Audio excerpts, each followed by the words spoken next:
আল্লাহর কসম করে বলি যুবক, তোমরা যারা ভিন কোনো মেয়ের সাথে প্রেম করো, অবৈধ কোনো সম্পর্ক করো, কোনো রাস্তার নারী দেখলে তোমার কাছে ভালো লাগে, মোবাইলের উলঙ্গ ছবি দেখে ভালো লাগে, অথবা তুমি বিবাহ ছাড়া কোনো মেয়ের সাথে প্রেম করছো, রিলেশন করছো, আল্লাহর কসম, রব্বে কাবার কসম, আমি আনিস বলে গেলাম, জুতার বাড়ি ছাড়া আর ফাসাদ লাথি ছাড়া আর কিচ্ছু কপালে জুটবে না। না না না বললাম, সুখ মিলবে না, সুখ মিলবে না।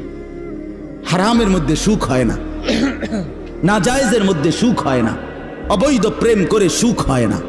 আমি কয়েক না কয়েক ডজন শত শত পুরুষের কাহিনী আমাদের কাছে যারা দোয়া চায়, যারা বলে, তাদের ব্যক্তি জীবনের ঘটনা, গা শিহরে ওঠে, গা কাঁইপা ওঠে। আমরা শুনি, আমরা জানি, আমরা মাটির তলেও থাকি না, আমরা চাঁদের দেশেও থাকি না, এই পৃথিবীতেই বসবাস করি। এজন্য বন্ধু, আমি আমার অভিজ্ঞতা থেকে বললাম,